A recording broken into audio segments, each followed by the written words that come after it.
Well, would you look at that? It's me again, and I'm back for another movie review with my pal Caitlin.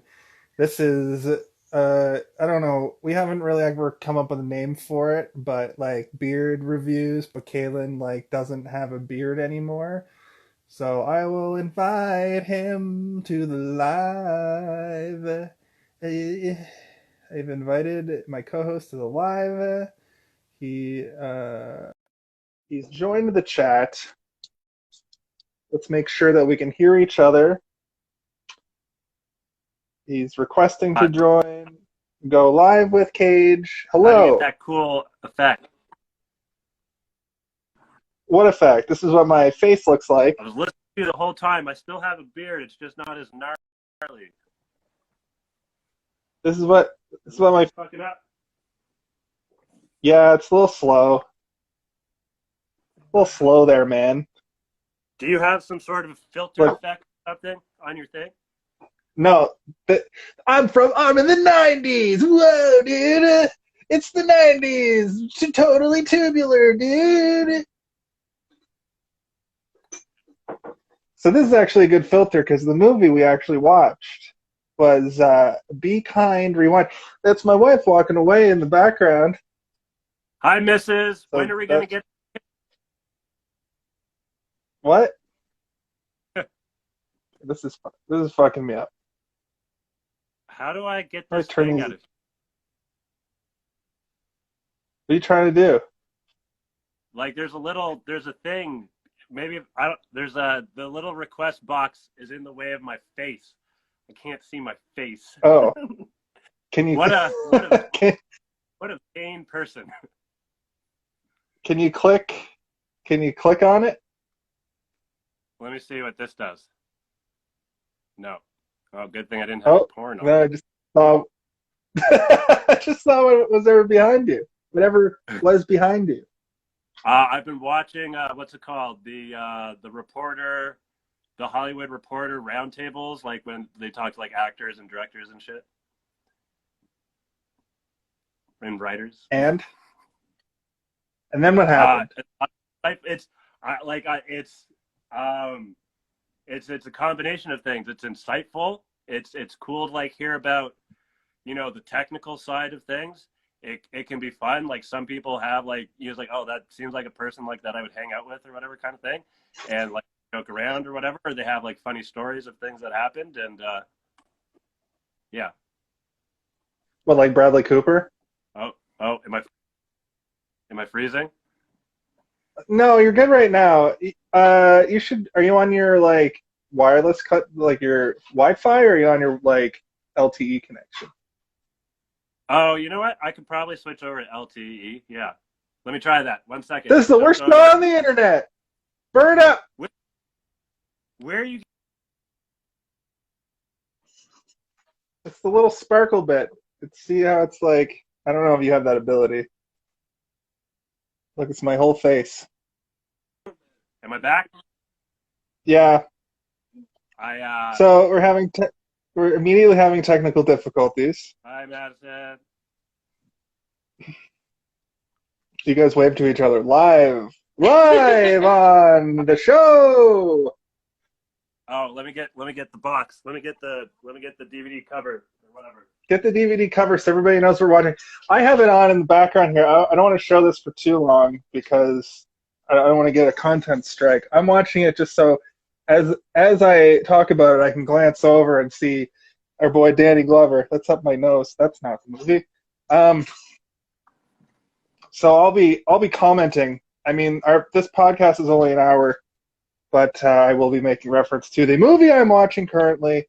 In the background, I've got the notes pulled up. My wife is walking around and distracting me, and I'm No, trying to do something professional. she's just adding to the show. She's, It's unforgivable. I'm gonna get a divorce. what about the babies first? Oh, guess what? I'm gonna be a dad What? on TV. Oh, well, you kind of got to finish the sentence. You got to lead with that. What? Is there a story to that? You kind of just say things and then don't don't follow up with anything. That's what I bring to this partnership, Jason.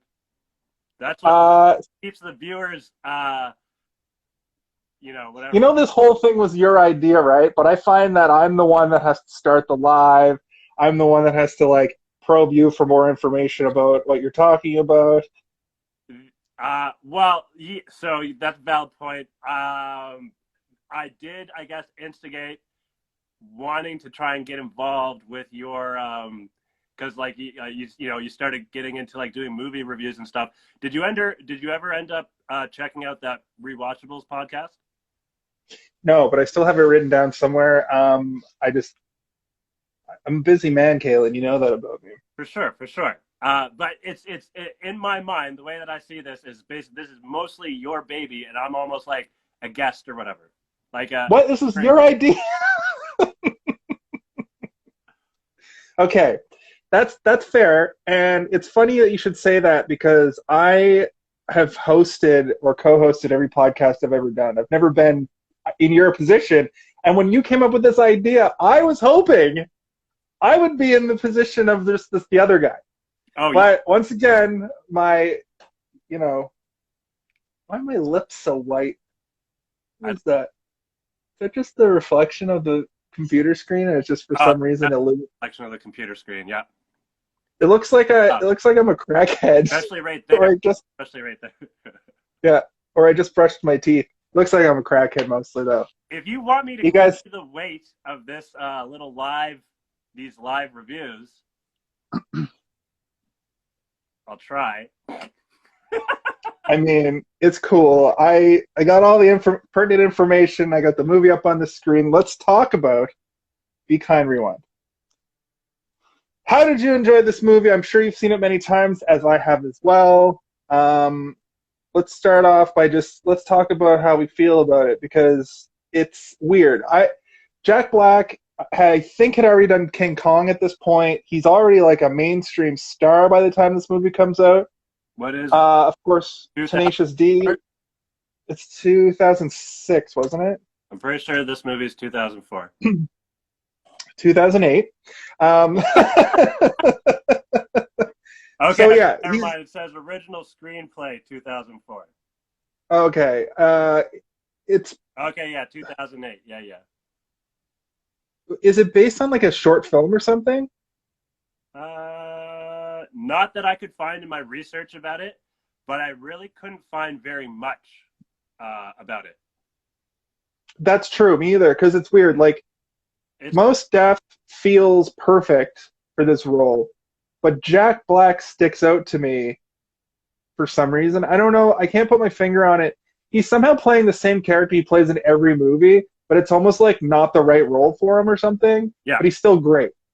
It's Jack Black. I've always felt he's Jack Black, but I've always felt that it was a weird choice to go with Jack Black. It's kind of like, did you watch that movie with Drew Barrymore that just came out, The Stand-In? Not yet. I mean, I'm sure I will at some point. I haven't been in the mood for it yet. My understanding is someone that looks like her basically takes over her life or something. So the subtext, yeah, you're right. The subtext of the movie, though, is it's sort of like a parody of what like Melissa McCarthy does and what she, like, her whole shtick. And I almost feel like Melissa McCarthy should have just played that character. And in this film, I kind of had the same feeling where, like, Jack Black is great. He's Jack Black. But I don't know if him playing a Jack Black kind of role was the best way to go for this. Gotcha. It's almost too on the nose. Yeah. And I don't know. Maybe I'm wrong. I guess it's subjective. But Let's do you think... So we're right at the point where he gets electrocuted, which I do really enjoy. Sorry, go ahead. Sorry. But so, like, on that train of thought, do you think he should have played like a different type of character or like a different style of character? Or do you think someone else should have played that role? Maybe somebody else should have played that role. Just, I don't know. Maybe it was perfect for him, and bringing Jack Black into the fold was good. But like, what if like Philip Seymour Hoffman had played that role? I do like me some Philip Seymour Hoffman a lot, like a lot. Especially in a movie like this that is a comedy, but it's almost like a serious comedy, if that makes sense. Yeah, yeah, yeah, yeah. And it's an indie film, and Jack Black okay, I just get King Kong to me is his tipping point, where he goes from indie films to like the mainstream. Jack Black? Yeah. Was it? That's when he got like really, really big. 2005. So a few years previous to this movie, Yeah. he blows up, and then he goes back to his roots with this movie and does an indie film. Two for them, one for me. So I don't know. Maybe I'm too hung up on this whole thing. And when this movie came out, I loved it, and I loved Jack Black in it. But I just feel like this was like a step backwards for him. And I guess to that same token, Philip Seymour Hoffman would have been another situation in that same vein, because he was like a big star at this point too. Yeah, I could see him doing well. I'm not sure if I could see him being right for it though. I'm trying to think of who else could I see doing this role. Like, who are other comedic actors who can play, like, oh, you know what? A young Rainn Wilson. Rainn Wilson, right when The Office, this is 2008 is when The Office came out. So, yeah, like a just starting out Rainn Wilson could have played this role real well. Which one's Rainn Wilson? That's Dwight. Right, okay. Interesting. I think he would have been good in this role. I also feel that Jack Black might ultimately, maybe I'm coming around on it even as we just talk about it. Yeah. Because he does have that unique Jack Blackiness to him. Yeah. It's just distracting. It's just distracting when somebody does their shtick in a movie that you've seen 100 times. But this is like in a retrospective way where now, after seeing him do the same thing so many times, maybe going back and watching this older movie, I'm kind of like, I'm over it. Right. Versus like when you first saw it. When it first came out, I was like, oh yeah, inject fucking rigagoo Jack Black into my veins. Yeah. Give me that School of Rock. Is School of Rock before or after this movie as well? That's another question for the group. After. I want to say it was after. School of Rock is a great movie, though. Yes, and that is like Jack Black is perfectly that, because when he's Jables, when he does the Jables shtick, it should be tangentially related to rock and roll. Yeah. And this is just kind of a dickhole. Like, he just at every turn, he just acts like an asshole, and he acts like the foil to Mos Def. Yeah. Pretty much constantly. Even though they're supposed to be best friends. A.K.A. Dante, a.k.a. Yasin Bey now. What's that? Dante, a.k.a. Mos Def, a.k.a. Yasin Bey. Yasin Bey, that's his current rap name? I'm pretty sure, yeah. I haven't heard anything from Mos Def since, like, Chappelle's Show. He did a few movies. 16 Blocks. He did another one where he was like a drug mule. I forget what that one was called, but it was good. Check this out. School of Rock actually predates King Kong and came out in 2003. It came out before this too? Way before this. Before King Kong. So School of Rock makes more sense for like a movie for an up-and-comer. That's interesting. I'm learning a lot about Jack Black's career today. So let's just run down. We went over Jack Black. We went over Mos Def. Danny Glover, perfect. I love seeing Danny Glover show up in movies as like an old dude. Yeah. That's always fun. What's happening in the chat? Crystal is trying to figure. She saw me on here and wanted to ask a question. Oh, well, you could have just answered her. That's fine. Hello, Crystal. Nice to see you. We've only talked a handful of times, but we've definitely met many times, drunkenly. Maybe other things were involved. Party time. Excellent. So just a quick synopsis of the film. Basically, two dudes run this video shop for Danny Glover. And Danny Glover raised Mos Def's character Mike and basically told him that the building that the video rental place exists in was the birthplace of Fats Waller, who is a famous jazz star. Yeah. The movie begins and ends with the same homemade film of them depicting Fats Waller's life. It turns out that in the beginning, they're just kind of setting up where we're at, but then that movie turns out to be the thing that sort of is the happy ending, feel good, save the day. Yeah, nice little. In between, I forgot about that actually. And in between, you have this excellent story about Jack Black being like, he's a conspiracy theorist.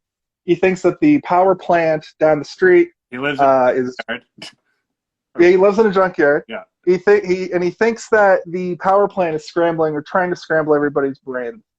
It should be noted that these guys are sort of stuck on the whole idea that like you don't want to progress with technology, because this place looks like an old pawn shop turned into a video rental place. Actually, I never noticed this until I watched it this time, that it's actually like a video rental place / thrift store. They don't really talk about that, but just looking at I'm just looking at it now on the screen here, and there's like old microwaves behind the desk. There's like shit everywhere. Yeah. And one of the subplots is that Danny Glover's character is like, I gotta go away for a while. But it turns out they've given the bank wants to gentrify the neighborhood and wants to turn this building into condos, as is tradition. Yeah. And he's going to look at the competition and see what other video rental places are doing.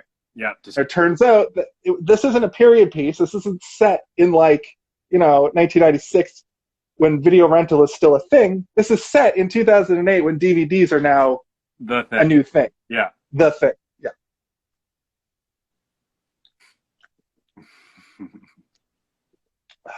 Your thoughts? I've been behaving because when I look back at our previous lives, and I would get really, really drunk, and I got slightly embarrassed. Well, you don't have to get slightly embarrassed. Just I don't. If I'm talking too much, you can interject. That's basically the long and short of the plot. I don't want to get we're only 15 minutes into the show. I don't want to give away what happens at the end just yet. But that's basically what the plot of the movie is. It's a movie with heart. It is a movie with heart, for sure. It also has that indie film feel. It's weird though. It's kind of like it's in between like an indie film and like a blockbuster sounds too high, but it's like in between like a high-end movie and an indie movie or whatever. Well, I believe this movie was shown like in festivals, but it was also in theaters. I'm pretty sure. It was definitely in theaters. Didn't do well. Yeah, I believe that, yeah. It only made $4 million. Wow. 30 million worldwide. How much did it even cost to make? I was gonna say it probably it sounds like it probably lost money. Probably. Actually no. Budget 20 mil. Box office 30.6 mil worldwide. So 60. It did okay, but it would have. It doesn't say anything. There's not a lot of information about this movie. I know. What I will say. I felt bad. I was scouring. It was in Sundance.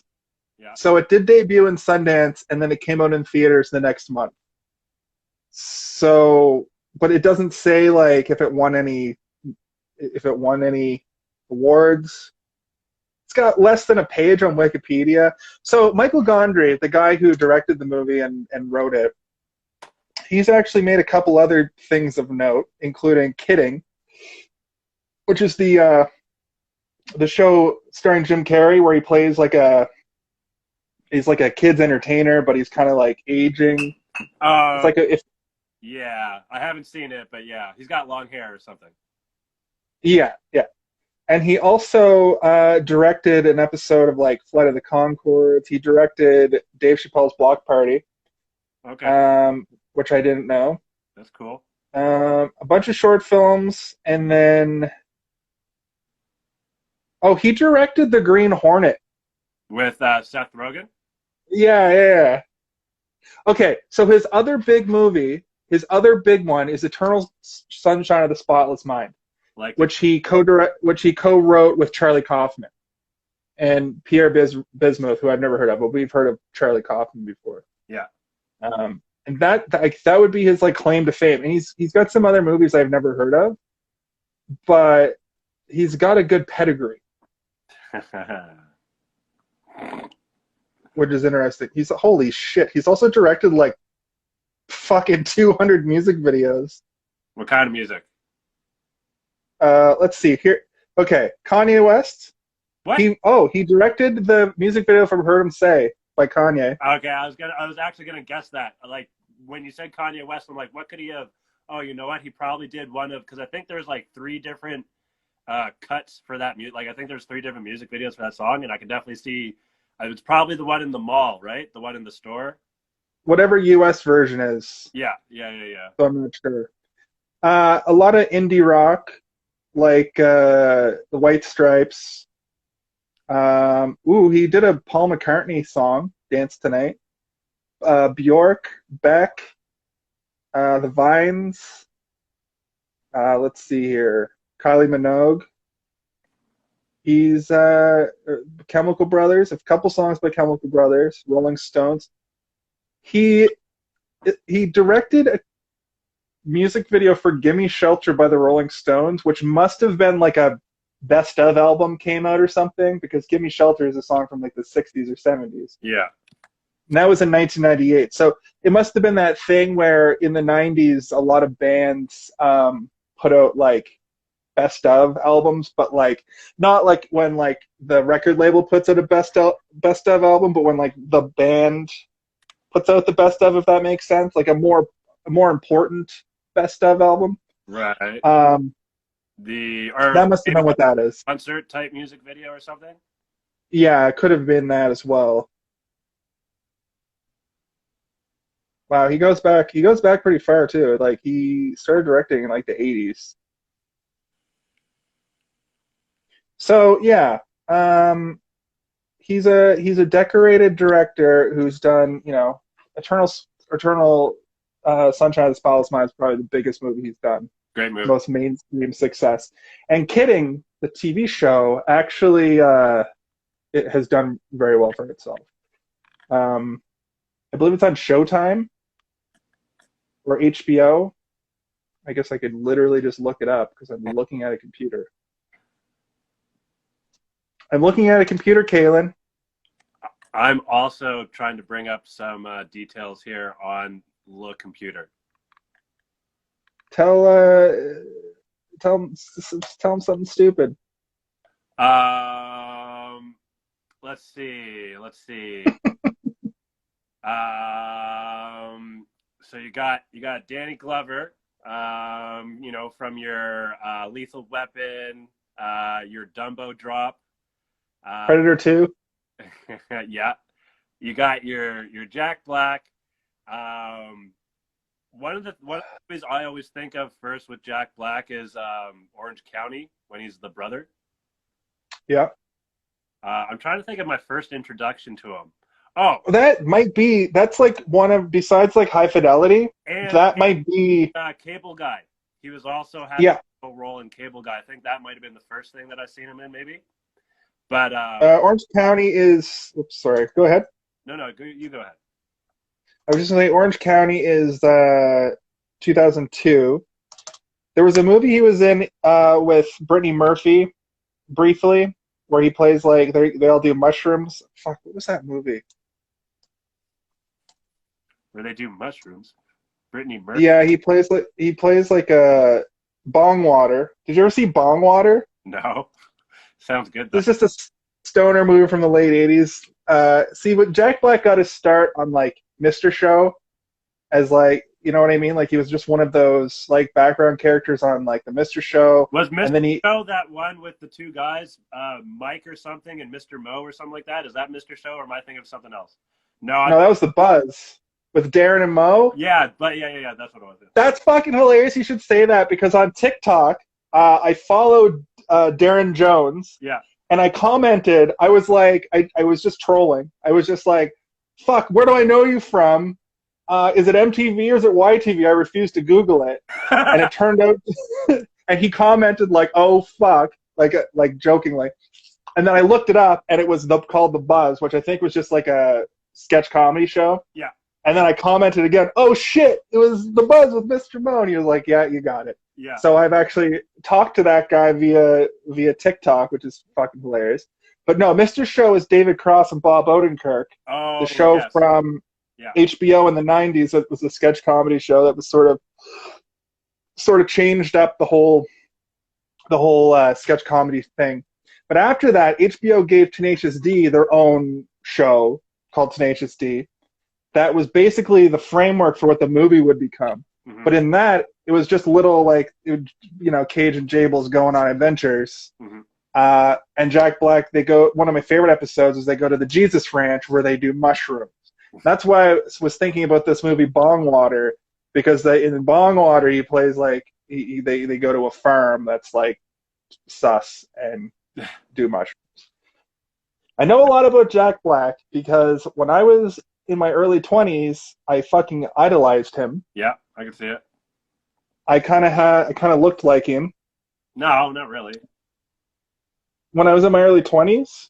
Well, how long ago have we known? Like I've known you since like around 25 or something, right? Yeah, we've known each other for quite a while. I worked at I think I worked at Boston Pizza when I was 23 or 24. Yeah. Which is a fuck long ago. And I turned 36 this past week. 36? You're older than me? Yeah. I forgot. You have a full gray beard, but like you can count my grays. Thanks, high definition cameras. You can count my grays. Look at this beard that I've grown. It looks luscious. It looks I like it. I like it a lot. I was thinking about bringing my shag back. I was so hurt. Two shows ago, you cut your hair and your beard, and I was like, "That's the whole point of the show. We have a beard." That's cool. That's cool. I'm in hot so we have to change. Work. You're in hot water at work for having a beard? Well, they can't come out and say, that's the reason, but it definitely doesn't help. That's true. Yeah. That's true. Hot water for other reasons, but. Okay, well, we probably don't talk about your work problems on a podcast. It's not a therapy session. This is. Be kind, rewind. Rewind. So, we're about halfway through the show here. I found an interesting tidbit of information about Michael Gondry, the director and writer. Mm-hmm. He was inspired to make this film after making Block Party, Dave Chappelle's Block Party, which took place on one city block. And Dave Chappelle was interested in playing Mike. Could you imagine if instead of Mos Def, it was Dave Chappelle and Jack Black? I don't know if I'm not sure if I would quote this as probably one of my favorite movies, even more so than I do already. I would probably constantly be like, yeah, but Be Kind Rewind has Jack Black and Dave Chappelle doing their thing opposite each other. Mos Def, like I'm looking at him right now, and he's the ultimate straight man in this movie. Yeah. His serious acting is far away his comedic acting. Yeah. Like he's a legit serious actor. He's, in my opinion. Well, 16 Blocks was great. The other one, what's it called? Where's that? Journey to the End of the Night is another one with Mos Def was in. I'm pretty sure I remember being good. I don't remember the specifics of it, but I'll probably have to check that one out again. Hitchhiker's Guide, he was awesome in. He plays Zaphod Beeblebrox? Yeah. No, he plays the main character. He's like no, Martin Freeman does. End of the main character. He plays Zaphod, right? He's alien. I don't remember. Let me see if it says it here. Ford Perfect or Ford Prefect. Oh yeah, Ford Prefect, because he comes to Earth and he sees the Ford. Oh yeah, perfect ad. it's the And he intelligent. misreads it. Zaphod Beeblebrox is played by I think he's played by Gary Oldman. It's not Gary Oldman, is it? no, it's the dude from here. Fucking what's his face? From Matchstick Men, from Welcome to Collinwood. That guy. He was also in The Green Mile. Yeah, fucking god damn it. I'm gonna get there. Let's see if I can get there before I can read it. Um Fucking Steve. no, he was in Moon. Yeah, Moon was good. Moon was interesting. Fuck, what was his name? Or is his name? He's literally in Iron Man 2 that I just watched. A lot of people seem to not like Iron Man 3. I thought it was good. I liked it. Dude, did you read my review? Did you read my review of it? Because I hated it when it came out, but with all of the rest of the MCU sort of in the rearview mirror, going back and watching Iron Man 3, it's actually fucking awesome. Yeah. And it's directed by Shane Black, and the first episode we did of this show was Kiss Kiss Bang Bang. So like, there's all these things that make me love the movie now. Sam Rockwell. Fuck. That's his name. Yeah. Yeah. So it's good pedigree. So the other thing about this movie that we didn't touch on yet, the whole point, the reason why this is a great movie to review as movie reviewers is because the whole crux of the movie, the middle part of the movie, the Home Alone part of the movie, let me have a tangent about why I bring up Home Alone here. Yeah. Movies have a setup and a payoff, in my opinion, when they have a 3-act structure. Right. But a lot of movies have a middle part where the whole point of the movie is that middle part. In Predator, it's like when they're hunting the fucking predator. There's a setup and then they start hunting the predator. Right. In Home Alone, you have all the setup to Kevin's parents leaving, but you really want to see him fuck up those thieves in the fun house, as I like to call it, the booby-trapped house. This movie's version of that is you want to see them get to the sweeting of the movies. Yeah. The sweeting of the movies is a term they come up with for when you just take a movie, and we'll get to why this happens here in a second. You take a movie and you just make the movie yourself. Was there? You make a 20-minute. How they came up with the name? I didn't catch it. If there was. Because Jack Black goes, it's Swedish. These films are Swedish. We sweeted it. Then that's how they come up with it. I'll accept it. So, and the reason why they do that is because after Jack Black gets electrocuted, he's now has the power to magnetize anything. Yeah, camouflage paint job that he did on both of them. Perfect. Yeah. When they had like he looked like the fence sort of, and then most. Oh yeah. Yeah. I think you wanted to touch on this because of us watching Tropic Thunder last time. Right. Go ahead.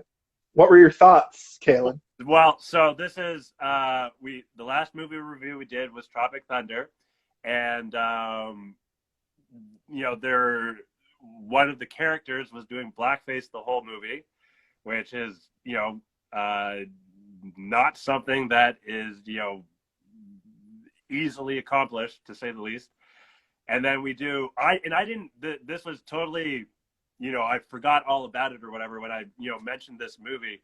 I just because I was thinking about the movie, I was like, oh, like I just remember it being like, oh, they redo movies, and it was kind of like inspiring me to try and make a movie or whatever. But then so I'm watching this movie again, and Jack Black wants to be the main the jazz player, and so there's a quick little scene, and he's in blackface, and I'm pretty sure Danny Glover takes him aside and just explains to him like, no. And is this before or after he plays Jackie Chan and does the full? There's another thing you cannot get away with in 2021, and barely could get away with in 2008. But when they're filming Rush Hour 2, he does the accent, yeah, like the Asian accent, yeah, quote unquote. He does like the squinty eye thing that like is super racist. Yeah. And I was like, what? It's crazy to think that like just over 10 years ago, movies could still get away with this stuff. Because I think Tropic Thunder was like 2009. I can find it. Let's say yes. Yeah, it was also 2008. Big year for blackface. Not to. I don't want to move on before we talk about how. Well, you were talking about the beginning. You're talking about the setup and the payoff, and then there's a middle part. And so, like you want to get to the sweeting. The sweeting, right? So okay, so the sweeting. I wrote down some of the ones that they did full on. There's a point in the movie where you see a list of all the movies they're doing. Yeah. But I did write down the ones they actually show shots of. So the big one they spend the most time on is actually Ghostbusters. Yeah. I think fun too. So like that one has the most kind of like, the most involved. Yeah. So let me set it up for you. Mia Farrow's in this movie. She plays like an old friend of Danny Glover's. Danny Glover leaves. Danny Glover calls her to be like, you have a movie that needs to be returned. So she returns the movie and she's like, I'd like to take out this movie. It's Ghostbusters. This is just right after they've electrocuted all the movies. Yeah. Because a couple other people brought movies back and they were like, what the fuck, dude? Like, this shit is not. There's nothing. It's not. There's no movie on this. Yeah. So they know this, and then she comes in and she takes the movie, but she wants to take the movie, but they're like, we just got to wait till tomorrow to give it to you. And they decide, let's film it ourselves, which is a harebrained scheme. It wouldn't work, but the payoff, the byproduct of it is that people love that more than the original movie. They want to see what people are going to Swede. Yeah. Then, yeah. So, how can you recreate it? Let's see your interpretation of it. Yo, what's that saying? The best artists steal or something like that? Nope, that's not a saying. I think it's like imitation is the highest form of flattery. No, man. There's a saying. I'm gonna find it. Right I've never heard this saying. Here, keep doing your train of thought, and I'll find the saying. Okay, so they end up doing Ghostbusters. Yeah. As I noted previously, they do Rush Hour 2. And they do a great thing. Better call Ghostbusters. Yeah, it's the classic theme of Ghostbusters. You better call the Ghostbusters. Of course, that is not the song. Okay, so during I think it's Rush Hour. That's when they meet. This is another thing I wanted to bring up because she's great. Melanie Diaz plays Alma, who you think is going to be like a romantic interest, but nothing really comes of it.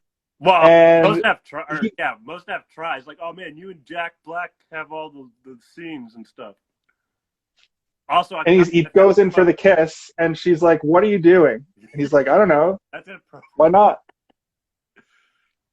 I found the quote though. It's good artists borrow, great artists steal. You never heard that before? No. I think it was written on a rock or something.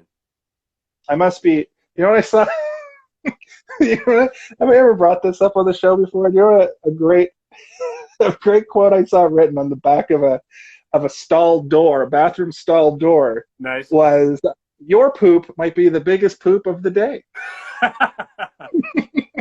think I saw that. I think I was in that stall. Do you remember where it was? It's impossible that you're in that stall, but it might be a thing that you've seen before. My dad has like a summer home trailer kind of thing. Oh, okay. And it's like on a campground, so they have one of those like he's like no pooping in the trailer. You can pee, no pooping. Yeah. So you got to walk around this cul-de-sac to go to this like campground style like indoor. Just looks like a washroom that you would see in a mall or something. Yeah. And that's where it is. It's still there to this day. It was there last summer when I went. So every summer for the last 8 years or so, I sit in that stall and I go, I hope so. So let's see here. Ghostbusters, Rush Hour 2. Ghostbusters, okay. Yeah. 2001 is okay. So then they go into a montage of movies, and they show a list of all the movies, but then they show some specific scenes from some movies. Yeah. 2001: A Space Odyssey, Great movie. which is really interestingly done because they're just like turning the camera while somebody sits on like in a circle. Yeah. King Kong, interestingly enough, because Jack Black, of course, was in King Kong a couple Call years back, previously. except before it happens. Yep. No, this is after, No, wasn't it? I thought, was it? Yeah, we determined Oh, yeah. that this is after King Kong. Yeah, yeah. My Jack Blacko-meter, remember? The Jack Blacko-meter for me is everything before King Kong makes sense, everything after. If he does indie films, it doesn't make much sense anymore. Gotcha. Yeah. Because now he does bullshit like the clock tower, the clock house, or the fucking Goosebumps movie. You know, he plays R.L. Stine in the Goosebumps. I Like saw the thumbnail for it. I did not watch it. I'm pretty sure I don't want to. no, Sorry. the only Goosebumps visual media will always just be the Canadian kids show. Oh, yeah. Yeah. The one I remember the most is with the mask. The girl with the mask. I believe it's called The Story of the Green Mask or something like that. That's not it at all. So the other movies they do are Carrie, the iconic scene with the blood, Driving Miss. and Driving Miss Daisy. That's later because they spend a little bit of time on that. Men in Black. Yeah. They do the car driving upside down scene. Yeah. And I think they're filming Driving Miss Daisy, and then right after that, oh no, there's more. So then they decide they need 60. Danny Glover comes back, and they find out they need $60,000 to save the place for the roof. Yeah. For the roof. Let me start over. The renovations. Yeah, we get a scene where Danny Glover gets an offer. They're like, we'll place you somewhere else, but it's in the projects. And Danny Glover's like, fuck that. I don't live in the projects. When they no, it's just like a little Italy kind of a place, or like the Bronx. So just outside of the projects, I guess. Yeah, like literally, like Agricola Street. For all you Haligonians watching right now, you know what I'm talking about. So she's like, it's going to be a minimum of $60,000 for you to even fix this place. You're going to have to take the deal. Danny Glover's like, no deal. So he goes back and tells the boys, finds out about their scheme. It's not really a scheme at this point because there's a lineup out the door. And they're like, well, what if we just put our friends, the people who are watching the movies, in the movie? They'll pay more money to be in it. And that's when they're like, somebody's like, I want Driving Miss Daisy. And Mos Def is like, I am not comfortable with that. And then Jack Black goes into Miss Daisy mode. Yeah. He's like, that's not how that movie went, because he's just being awful to him. Yeah. And then the biggest part of this that I point, the two old men or the three old men who are like, we want Boys in the Hood. Yeah. They're like old white guys. I thought that was funny, but it's one of those things that's like, I don't know about that, guys. I don't know if that works. I like the pizza as like the back of their, splatter. Yeah, that was good. So then we have Sigourney Weaver actually shows up, which is great because she's, the main character, one of the main characters of the original Ghostbusters. Yeah. Oh, also they do Lion King. The Lion King is just on the screen right now, and they're like, "How are we going to do an animated movie?" So they're just, oh yeah, here. Can you see this? Yeah. I might get a copyright strike for that, but fuck it, nobody's watching. We had one viewer for like a while. Well, I mean, Disney stole that story from someone else, so that's not true. True. It's complicated. There's a video I'll send you about how a lot of people mistakenly think that it's a ripoff of The White Lion, but The White Lion is completely different. Completely different? Completely different. Okay. And it's a common misconception that movie is actually a ripoff of The White Lion. I know the lion's name in The White Lion is named Kimba, but let's that doesn't fit my narrative. So, you know what? Oh, they also do RoboCop, which is great. Not off track, buddy. What are we doing for time? We got about 10 minutes left here. Cool. So basically, what ends up happening, Sigourney Weaver comes in with lawyers. They say, you can't be doing this. Copyright's very real. The fact that you're filming copyright. Yeah. But the fact that they're putting it right on the film, right on the movie that's owned, if they would have just filmed these things, called them something different. I believe Asylum Films has made a whole fucking career off doing this. You know about Asylum Films? Have you ever seen any of them? No. They're that company that makes like C movies, like not B movies, C movies. Usually straight to DVD, always straight to DVD. Usually shown on like the Sci-Fi Channel. Okay. That have the name of the film. Here, I'll bring up a list of Asylum Films, which is a lot. This movie always reminds me of. Like Asylum, like a nut house. Yeah. Yeah. So they made Titanic 2, Apocalypse Earth, Independence Day, like Independent S apostrophe Day, Street Racer, which is definitely, if you saw the cover and didn't know what Fast and Furious was, it's that. Okay. These are bad examples. There's much better. Much better. They're aligned with what we're talking about. I haven't seen them. Are they worth a watch? They're bad. The Da Vinci Treasure. Bad or good bad? Or bad good? Bad. Stupid. The Da Vinci Snakes on a Train. Halloween Night. Pirates of Treasure Island. Transmorphers. Nice. That's the big one. AVH, Alien versus Hunter.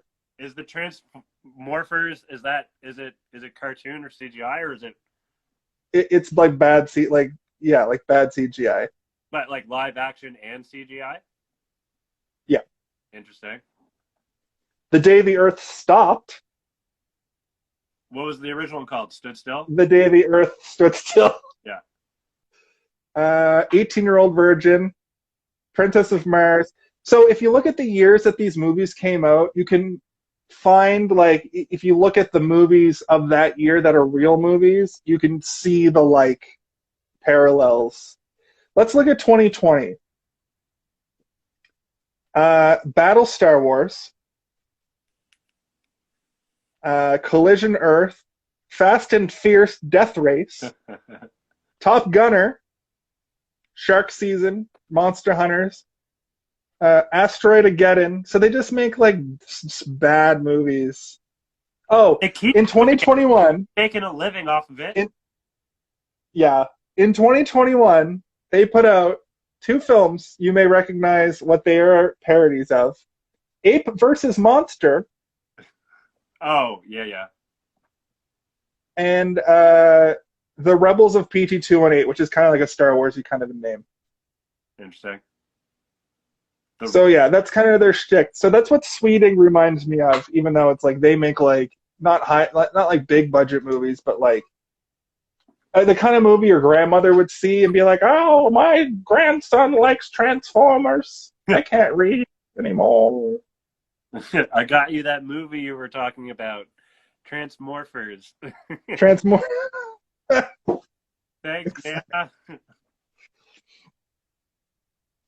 Fucking hell, mate. Yeah, so Sigourney Weaver comes in with her lawyers and is like, basically, you owe damages of, 3,000 years in prison or like hundreds of billions of dollars. Yeah, because they did like, like within like in the reality of the movie, they did like 100. They did like a couple of movies or something that they sweeted, didn't they? But they were like I think they were only like half-hour movies or something like that. At one point they're like, these movies are only 20 minutes. Let's save money by putting people in the movies and making them 10 minutes long. Yeah. So let's make YouTube versions.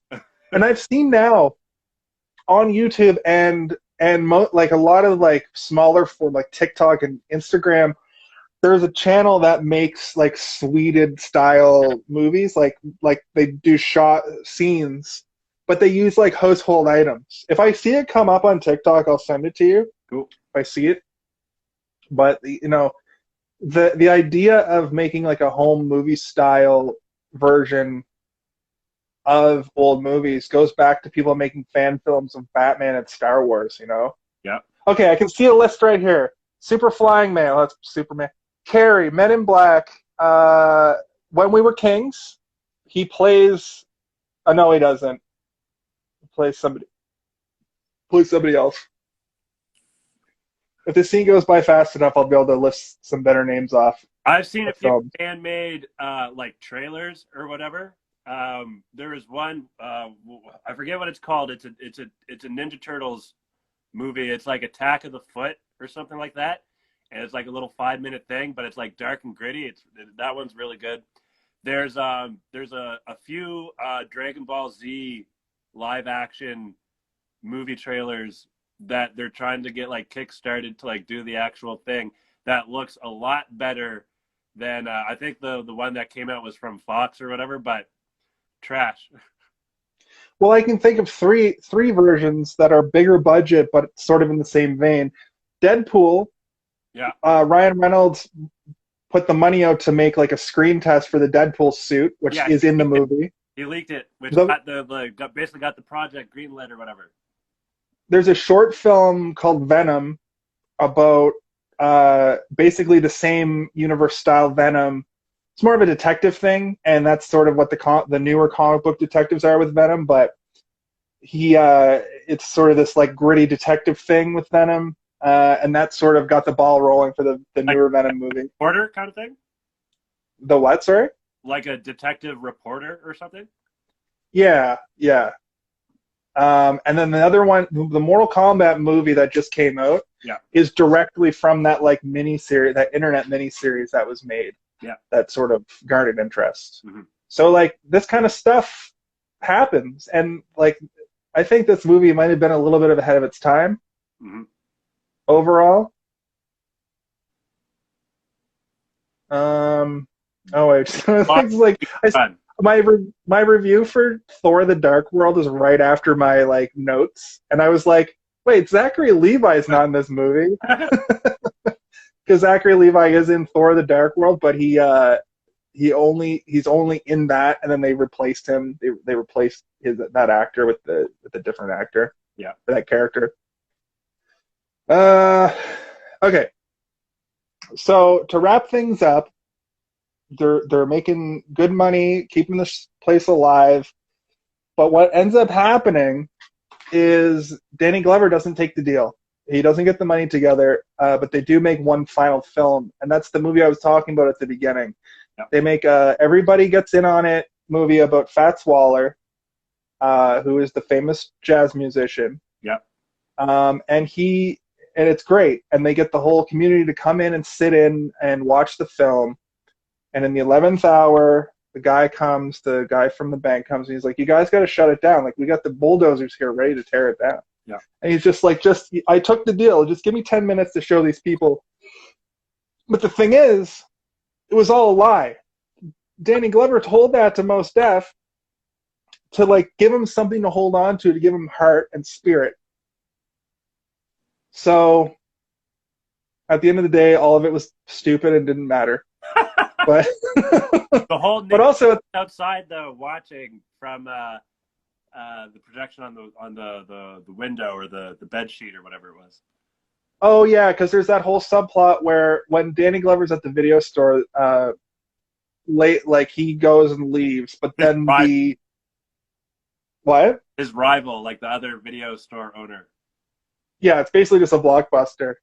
But Jack Black and Mos Def break in to steal the projector, and they find out that the dude's living there. So basically they're like, we don't see it, but it's heavily implied that it's like, we'll keep your secret if you hook us up with this projector. And then he ends up showing up. Jack Black tries to put an old CRT TV up on a thing and it falls off and breaks right before the movie is about to be shown. Yeah. And then yeah, so he shows up. He's like, we'll project it. They project the movie. Everybody goes home feeling good. We don't actually find out what ends up happening, if they end up going to the projects or what, but the movie's got a lot of heart. It's a great film. It ends with the heart. It ends with the heart. So we got about 5 minutes here. Do you have any final thoughts? And we'll give it a rating of 5, let's say. Ooh, that's a tough one. It's a nice movie, right? Like there's like a story to it or whatever. You know, it's executed fine. It's definitely something that I can go back and revisit once in a while. It isn't something like some of the other movies I watch. Like there's some things where I could just watch over and over and over again and like still just want to keep watching it. But I like that someone made it, to say the least, right? And like I was saying earlier, like I wrote a script for a movie back in high school, and I came across it a few weeks ago or whatever, and just kind of read through it, and it made me like there's like parts of it that make me laugh, and like I was like, you know what, it re-inspired me or whatever to try and like pursue that again. And then like thinking about this and how like they just made their own videos, like, man, I could do it. It might not be the best like quality thing, but I could do it. And well, the other thing I was thinking is, you know, how could I try to take advantage of it not being good quality, right? Like how could I make a low quality thing but like using it to an advantage or whatever? So I'm still trying to figure all that out. But I had this, I wrote a script for a movie back in high school. I found it the other day. I was reading through it. I might do a second draft because I was thinking of a few different ways to kind of tweak it a little bit. But yeah, so as far as rating this movie, I'll give it a solid 3. Yeah, it's a little low. I'm like, if I were like, it is like, I feel bad saying it. Yeah, it is kind of low, but it's not a 5. Like, not to say that No. Maybe it's a 5 in its own right, with its own, like, depending on what kind of like criteria you're marking it on or whatever. But like, to just consider all movies, it's not a 5 for me. And 4 just seems a little generous. Yeah. Solid 3 for sure. Maybe like 3.5-ish and around there. But at the same time, like sometimes like it's kind of like, it's hard to rate sometimes. Like It definitely is. Yeah. I've gone over it many times. My scale constantly changes. Yeah. I like the funny thing is like if I go back and was to rewatch movies I reviewed early on, I probably wouldn't give them the same review, all things considered. And on top of that, it's feeling that day. Exactly. And you know, from one day to another, like Thor: The Dark World is a review that I have upcoming. That's one that I haven't put out yet, but I hated it this time. I didn't hate it. I didn't like it as much as when I watched it originally, but it's the reverse for Iron Man 3, where I hated it when I watched it initially and I loved it this time. Yeah. This movie falls into that category with me where thanks, Mo.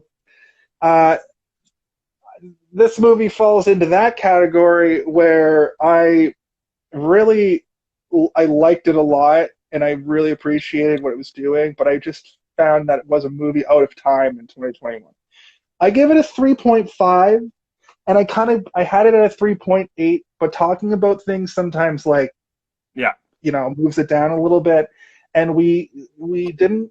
There's not a lot of substance to talk about, you know. Like the movie is like two guys fuck up the movie store by demagnetizing the films. So then the crux of the movie, like I said, is that middle part, that Home Alone bit in the middle where we want to see what movies they swede. Yeah. That's why I came to watch the movie. The part of the heart of the movie, the feel good bit about Fats Waller is sort of like it just tacked on. It's tacked on to be like, you know, that's the kind of thing you see in an indie film. That's the kind of thing you see in a movie about gentrification. It didn't need that. It could have been a wacky, just an off-the-wall wacky comedy about these two guys for an hour and a half doing these hilarious takes on different movies. I wonder if that could have... Now that you say that, part of me kind of would like to see that version. Right? Yeah. And that's what I was thinking while I was watching it the whole time. I was like, this could have been, like, it has a bit of an identity crisis. Yeah. Is it a feel-good black movie? Yeah. Or is it a wacky comedy about two friends remaking all their favorite movies? Mm-hmm.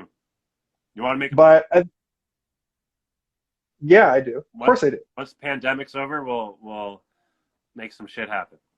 Once I can come back to Halifax, yeah, I'm stuck here. Well, we're starting to get some heavy restrictions now too. Yeah, I know. I heard. So yeah, this has been unnamed video, unnamed movie review project, once formerly known as Beard Buddy, Beard Buddies or whatever. Beard Buddy. We got beards. Thanks for watching. If you watched tonight, thank you. If you're watching this in the future, thank you. My name's Jason. You can find me on all social media. Spider Hero 9000 is most of it. You can watch my other podcast about the television show Blossom. It's called Blossom Buddies. You can find that anywhere. Maybe this has been my lovely co-host, Kaylin. What? Beard Buddies. Let's come up with the name right now. I'll say a word and then you say a word. Okay? Clown.